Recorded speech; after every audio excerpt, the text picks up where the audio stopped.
ये तो मतलब बिहार ने रिजल्ट तो दिया बचाने के लिए नीतीश कुमार को, मतलब ऐसा खेल हो गया कि नीतीश कुमार तो जीत कर भी हार गए। चंद्रकांत जी, सुन रहे हैं आप? बिल्कुल, देखिए मतलब ये मैं वही मैं कहावत हो मैं गई आप कि हार कर जीतने वाले को बाजीगर कहते हैं, और ये जीत कर हारने वाले को क्या कहते हैं? देखिए, दो बातें भरत जी मैं आपसे बिल्कुल साफ तौर पर कहूंगा कि जो नतीजे आ रहे हैं ये जनादेश है, जनता का फैसला है। लेकिन एक बहुत बड़ा वर्ग जो महिलाओं का है, महिलाओं के वर्ग में आपको और हमको ये बात स्वीकार करनी पड़ेगी कि जो 10,000 रुपए खाते में गए वो नीतीश कुमार के लिए गेम चेंजर थे और महिलाओं ने उस पर नहीं नहीं, वो समझ वोट में आ किया गया, है। वो समझ में आ गया, वो सब समझ में आ गया। देखिए, ये समझ से परे कहानी है चंद्रकांत जी। आप, हम्म। हम, दूसरे पत्रकार डिबेट कितनी भी कर लें कि महिलाएं इधर चली गई, युवा उधर उड़ गया, फलाना छूमंतर हो गया, ढिमकाना इधर आ गया, सरकार बचाने के लिए जनता रोड पर आ गई, ये सब ना समझ में आने वाली बातें हैं। तुरंत समझ में आने वाली बातें नहीं है कि जनता एक सिटिंग सरकार को जो 20 साल से चल रही थी उसको हम्म। बचाने के लिए एकदम मार हम्म। एक छत्र वोट कर डाली। ये तो अलग तरीके की बात है, लेकिन अब हम सिर्फ आंकड़ों पर बात कर रहे हैं। वो जनता ने वोट किया, फिर वो जो हुआ सो जनता के सामने है, दिख रहा है। जी। एनडीए के भीतर चंद्रकांत जी, आप नंबर देखिए जी। ना एक बार, आप टैली को एक बार देखेंगे तो भारतीय जनता पार्टी है 91 पर। कैलकुलेटर निकाल लेते हैं, चलिए जी। चंद्रकांत जी, भारतीय जी। जनता पार्टी है 91 पर अभी, ठीक। 91 प्लस 22 दिखा रहे हैं एलजेपी के, चिराग। ठीक, हम्म। प्लस हाँ 5 दिखा रहे हैं यहां पर हम के, आरएलएम के यहां पर 4 दिखाई दे रहे हैं, ठीक। ये मिलाकर होते हैं 122। Can you believe Chandrakant ji? Can you ji. Believe? ये मिलाकर देखिए हो मैं रहे जी। हम्म। 122। हम्म। देखिए मैं आपकी बात से बिल्कुल इत्तेफाक रखता तो हूं। खबर 122 का मतलब क्या हुआ चंद्रकांत जी? 122 का मतलब क्या हुआ? 122 का बहुमत। मतलब 122 बहुमत। और 122 का मतलब 122 का सीधे सीधे बहुमत है। जब भारतीय जनता पार्टी हम्म। 122 का बहुमत बिना नीतीश कुमार के लेकर के आ रही है एनडीए के भीतर, तो क्या नीतीश कुमार हम्म। को Bharatiya Janata party CM project करेगी? मतलब देखिए मैं वैसे नहीं कह रहा हूं, मतलब मैं सिर्फ राजनीतिक एंगल पर आपसे पूछ रहा हूं। क्या जिसको बहुमत मिल चुका है बिना नीतीश कुमार के भी, तो क्या नीतीश हम्म। कुमार को सीएम प्रोजेक्ट इतनी आसानी से भारतीय जनता पार्टी कर देगी? देखिए भरत जी, दो बातें हैं।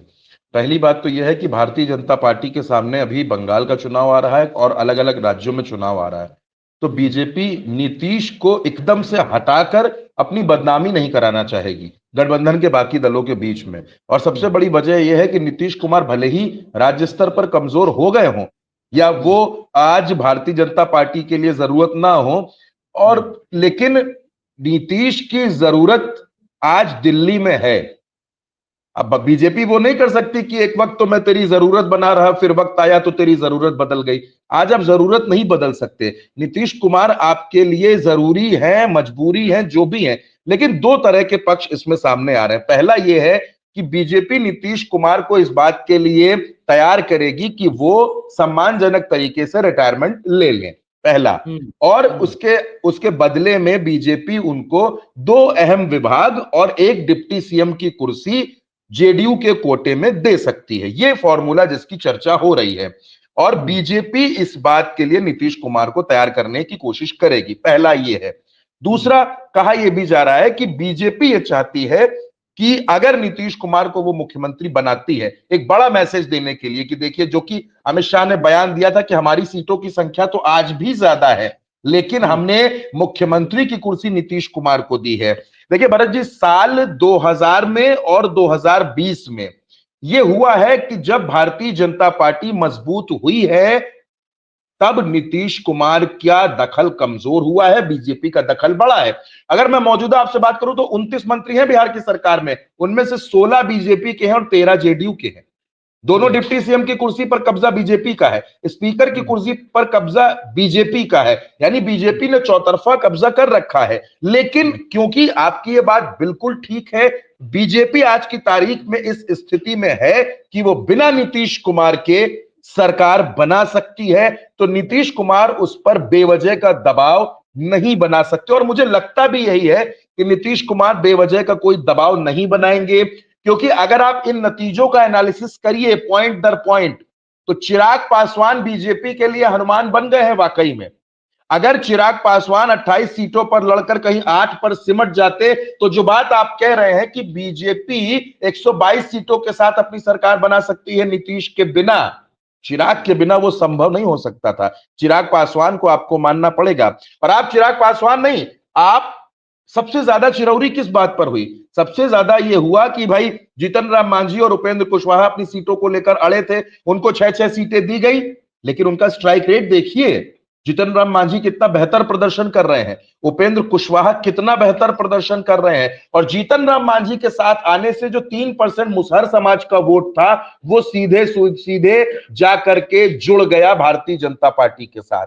उपेंद्र कुशवाहा के साथ आने से क्या फायदा हुआ? उपेंद्र कुशवाहा के साथ आने से फायदा यह मिला भरत जी कि शाहाबाद में और मगध की बेल्ट में जो कुशवाहा वोटर्स था, वो भी बीजेपी के साथ जुड़ गया। कई सीटें ऐसी हैं जहां पर ये समीकरण देखने को मिल रहे हैं। लेकिन अब नीतीश कुमार, क्योंकि 75 साल के हो गए हैं नीतीश कुमार, और एक जो मैसेज चलता है कि नीतीश कुमार अस्वस्थ है, नीतीश कुमार अब पहले के जितने फिट नहीं है, बीजेपी ये चाहेगी कि सपना पूरा किया जाए। बिहार में जो सपना कभी कैलाशपति मिश्रा ने देखा था बिहार की राजनीति में, उन्होंने ये सपना देखा था कि बिहार में मुख्यमंत्री बने, भारतीय जनता पार्टी का मुख्यमंत्री बने, तो वो सपना आज की तारीख में ऐसा लग रहा है कि पूरा हो सकता है, क्योंकि बीजेपी आज इस स्थिति में पहुंच चुकी है।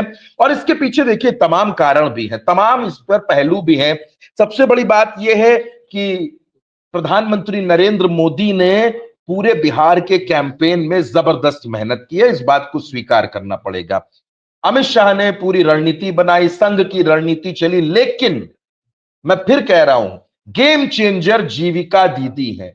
वो जीविका दीदी जिनकी संख्या 1,35,00,000, जिनके खाते में 10,000 रुपए पहुंच गए, और साथ ही साथ उन तक ये वादा भी पहुंच गया कि अगर नीतीश कुमार फिर से आते हैं, एनडीए की सरकार आती है, तो आपको 2-2 लाख रुपए और दिया जाएगा। यानी एक तरफ खाते में पैसा आया, दूसरी तरफ 2 लाख रुपए आए।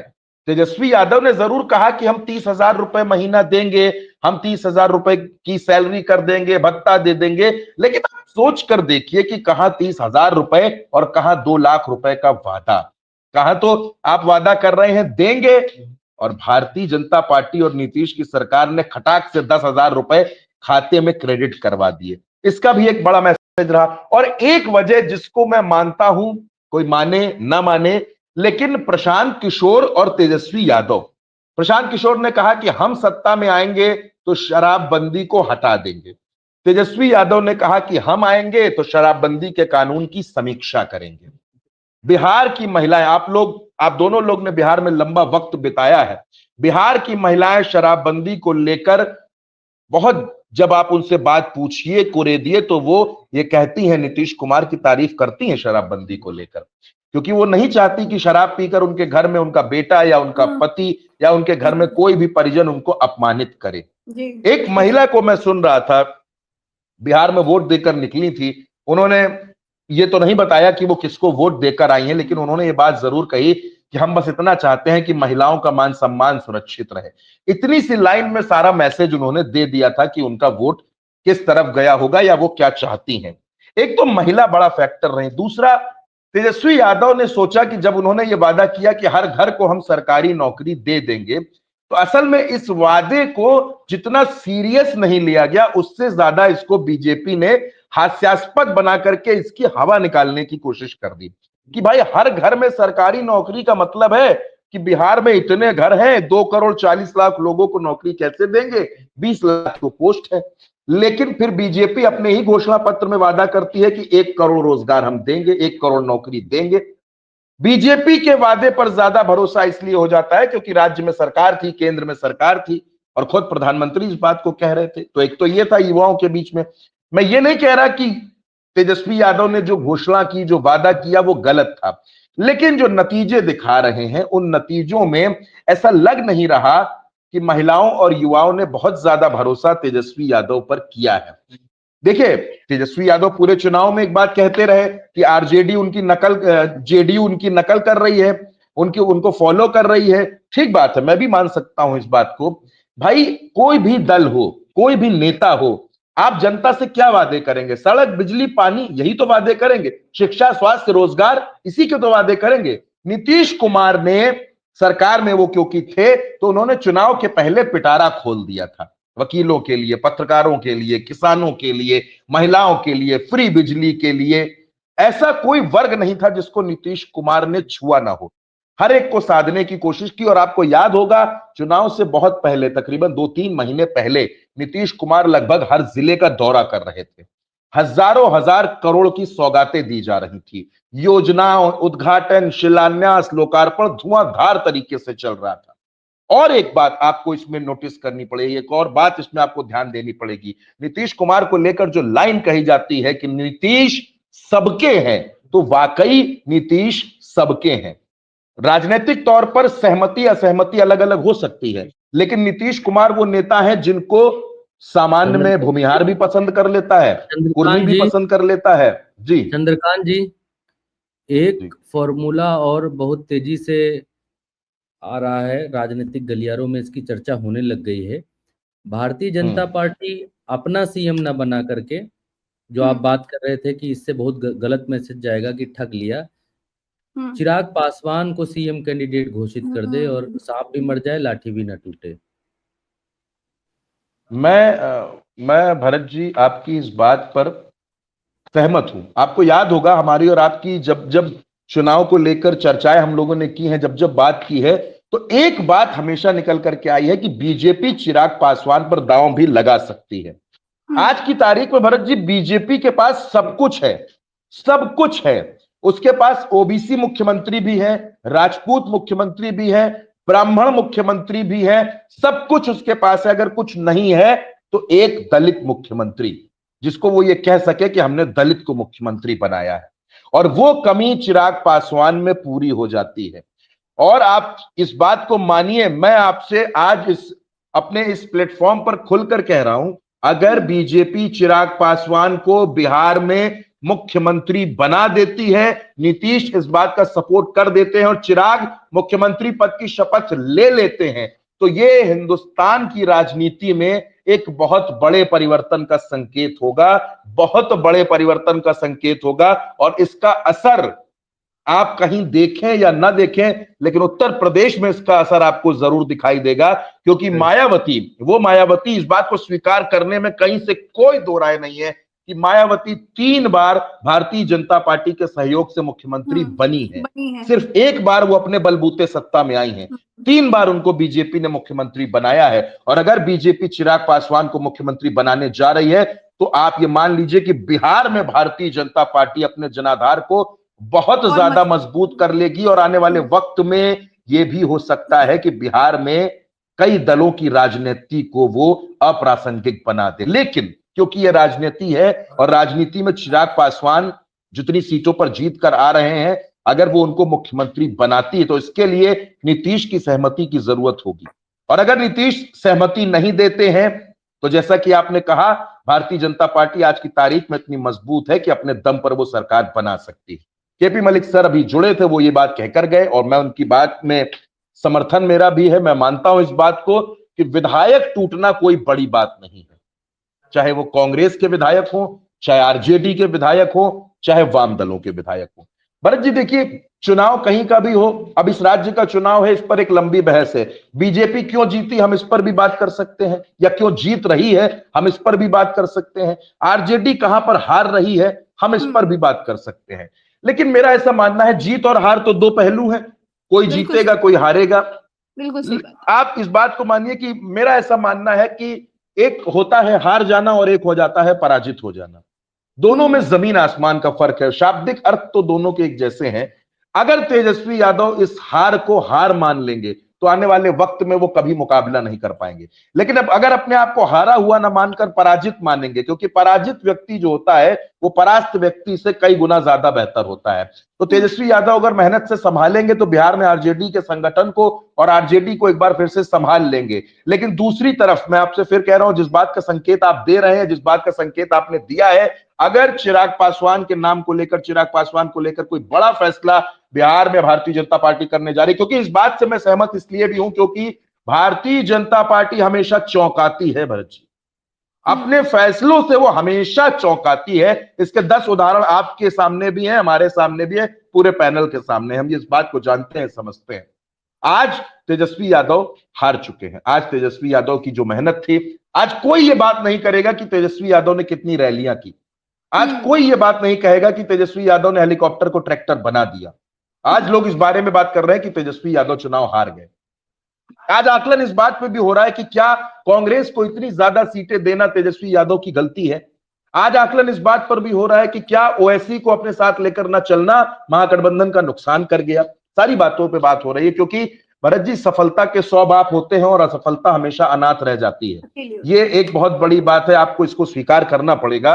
और मुझे ऐसा लगता है कि बिहार की राजनीति बिल्कुल हमको साफ तौर पर नजर आ रही है कि बीजेपी ने माइक्रो लेवल, जिसको आप कहते हैं कि बूथ लेवल पर वहां काम होता है, वहां पन्ना प्रमुख काम करते हैं। तो बीजेपी हर चुनाव को यूं मानकर लड़ती है जैसे ये उसका अंतिम चुनाव है, और उतनी ही ज्यादा वो मेहनत करती है। एक और बात जो इस चुनाव ने दिखाई, जो इस चुनाव ने सिखाई, और लोगों को समझना चाहिए, उन लोगों को विशेष तौर पर समझना चाहिए जिनके राज्यों में आने वाले वक्त में चुनाव होना है।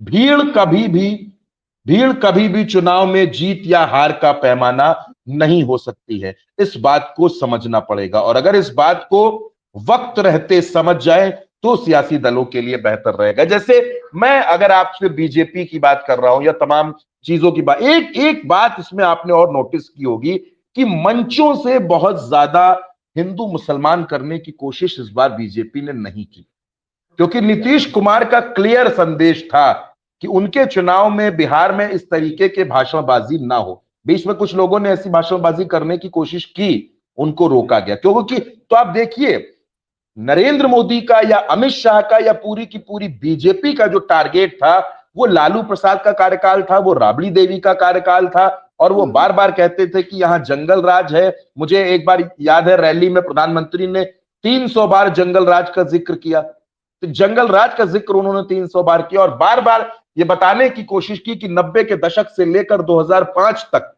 बिहार में जो कुछ होता था, महिलाएं, बेटियां कितनी असुरक्षित रहा करती थी, माहौल क्या था, कानून व्यवस्था कैसी थी, वो माहौल बार बार याद दिलाने की कोशिश भारतीय जनता पार्टी के नेताओं ने की और लगातार करते रहे।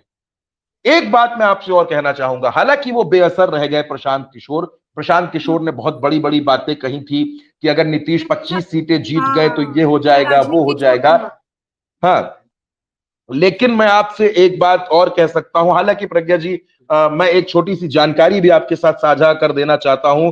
कंचना यादव जो आरजेडी की प्रवक्ता हैं, उन्होंने एक एक्स पर पोस्ट लिखा है और जिसमें वो ये लिख रही हैं कि 5 करोड़ वोटरों में से अभी तक 1 करोड़ वोटों की गिनती हुई है, लेकिन पहले ही ये घोषित कर दिया गया कि एनडीए जीत गया। दरअसल महागठबंधन के उम्मीदवारों और कार्यकर्ताओं को काउंटिंग बूथ से भगाने का खेल चल रहा है। ये एक बड़ी बात कंचना यादव की तरफ से निकलकर सामने आई है कि 1 करोड़ वोटों की गिनती हुई है, अभी 4 करोड़ वोटों की गिनती बाकी है। जब हम भी इलेक्शन कमीशन की वेबसाइट अभी हम लोग खंगाल रहे थे, देख रहे थे, तो कई ऐसे विधानसभा क्षेत्र हैं जहां पर अभी 28 राउंड की काउंटिंग में सिर्फ 10 राउंड की काउंटिंग हुई है, 18 राउंड की काउंटिंग बाकी है। लेकिन आप देख रही हैं तकरीबन दोपहर के 2:30 बज चुके हैं, और 2:30 बजते बजते ये जो तस्वीर बनकर सामने आ रही है कि बिहार में एनडीए की सरकार बन रही है। लगभग पूरे देश का मीडिया, लगभग पूरे देश के लोग इस बात को मान रहे हैं कि एनडीए की सरकार बन रही है। लेकिन अगर 28 में से सिर्फ 10 राउंड की काउंटिंग हुई है, 18 राउंड की काउंटिंग बाकी है, तो क्या इसका मतलब यह है कि काउंटिंग स्लो हो रही है? क्योंकि आरजेडी की तरफ से यह पहली प्रतिक्रिया ठीक 2 बजकर कुछ मिनट पर हमारे सामने आई है, कंचना यादव की तरफ से सामने आई है। और एक और बड़ी खबर, सबसे बड़ी खबर इस वक्त की मैं आपको बता रहा हूं, मोकामा सीट से अनंत सिंह चुनाव जीत गए हैं, ये बड़ी खबर है। अभी अभी ये खबर सामने आई है, मोकामा में अनंत सिंह की बड़ी जीत हुई है, अनंत सिंह की बड़ी जीत हुई है। और इसके साथ साथ आप देख सकती हैं जो तमाम कंचना यादव का जो ट्वीट आया है, उसके बाद से एक नई बहस शुरू हो गई है। और कंचना यादव की बात ये देखिए, ये जो एक्स पर पोस्ट है कंचना यादव का, उनकी निजी प्रतिक्रिया, उन्होंने ये लिखा है, उनका ये कहना है कि 1 करोड़ वोटों की गिनती हुई है, 4 करोड़ वोटों की गिनती बाकी है, लेकिन हमारे कार्यकर्ताओं को काउंटिंग सेंटर से भगाने का खेल चल रहा है। तो ये एक बहुत बड़ी बात है प्रज्ञा जी, इसको समझना पड़ेगा। और मैं तमाम तस्वीरें भी देख रहा हूं, फिलहाल पटना की सड़कों पर एनडीए के, भारतीय जनता पार्टी के कार्यकर्ता होली खेलते हुए, आतिशबाजी करते हुए निकल पड़े हैं। लेकिन जिस बात पर हम लोग बात कर रहे थे, जिस मुद्दे पर हम बात कर रहे थे, बिहार चंद्रकांत जी, जो अभी कंचना यादव जी। ने ट्वीट किया है, वो अभी से नहीं, 1 घंटे 2 घंटे पहले से ही, लगातार 3 घंटे पहले से वो यही ट्वीट कर रहे हैं। लेकिन जिस तरह का उनका ट्वीट है, वो ये बताने की कोशिश कर रहा है कि कहीं ना कहीं जानबूझ करके मनोबल तोड़ने के लिए इस तरह की खबरें चलाई जा रही हैं, या फिर ऐसा कहा जा रहा है कि एनडीए बहुत भारी बहुमत से जीता है। तो आपको क्या लगता है? एक और महत्वपूर्ण बात, आरजेडी के एक बड़े नेता हैं मनोज झा की प्रतिक्रिया सामने आई है। मनोज झा का कहना है कि बिहार चुनाव में एनडीए के बहुमत के आंकड़े को पार करने के बाद आरजेडी सांसद मनोज झा ये कहते हैं कि वोटों की गिनती चल रही है, हमने ये पाया है कि 70 के करीब सीटें ऐसी हैं जहां अंतर 3000 से 5000 का है, और इन सीटों पर स्थिति बदल सकती है, क्योंकि हालांकि वोटों की जो गिनती हो रही है, जैसा कि मैंने आपसे अभी कहा, वो भी ये बात कह रहे हैं कि काउंटिंग बहुत स्लो की जा रही है, ये सिर्फ शुरुआती रुझान है, और इन रुझानों को बहुत बार हमने बदलते देखा है। देखिए, अब ये प्रतिक्रियाएं सामने आ रही हैं बिहार, हालांकि मैं फिर कह रहा हूं, बिहार ने 2015 में चौंकाया था, लगभग यही समय था, 2:30 बजे से 3 बजे तक का समय था, और बिहार में नतीजे बदल गए थे। बिहार में हर्ष और उल्लास के जो सेंटर थे, जो जगह थी, आतिशबाजी की जो जगह थी, वो बदल गई थी। अचानक बीजेपी के बजाय आरजेडी के खेमे में आतिशबाजी होने लगी थी, और लगभग यही 2:30 से 3 बजे के बीच का समय था। तो क्या 10 साल के बाद वैसा भी कुछ हो सकता है? हालांकि मैं उस पर बहुत ज्यादा नहीं जाना चाहता, क्योंकि तस्वीर लगभग साफ हो रही है। लेकिन कंचना यादव और मनोज झा के इस एक्स पोस्ट ने एक बार फिर सरगर्मी पैदा कर दी है। मैं फिर आपसे कह रहा हूं, मैं इनके पोस्ट के आधार पर नहीं कह रहा हूं, मैंने चुनाव आयोग की वेबसाइट खंगाली है, देखी है, जहां 28 राउंड की काउंटिंग होनी है, वहां अभी सिर्फ 10 राउंड की, 12 राउंड की काउंटिंग हुई है। और मोटा मोटा जो आंकड़ा माना जाता है, भरत जी भी इस बात को जानते हैं कि मोटा मोटा जो आंकड़ा है, वो एक राउंड में करीब 3500 से 4000 वोट का होता है। और अगर 10-10 राउंड की गिनती बाकी है, इसका मतलब 40,000 50,000 वोटों की गिनती बाकी है। और कई सीटें मैं ऐसी देख रहा हूं जहां मार्जिन 3000, 4000, 5000, 10,000 तक का मार्जिन है। यानी पिक्चर अभी भी बाकी है, ये कहा जा सकता है। लेकिन मोटी पिक्चर जो है वो ये बता रही है कि बिहार में एनडीए सरकार बनाने जा रहा है, नीतीश के बिना या नीतीश के साथ। अब सवाल इस बात पर भी है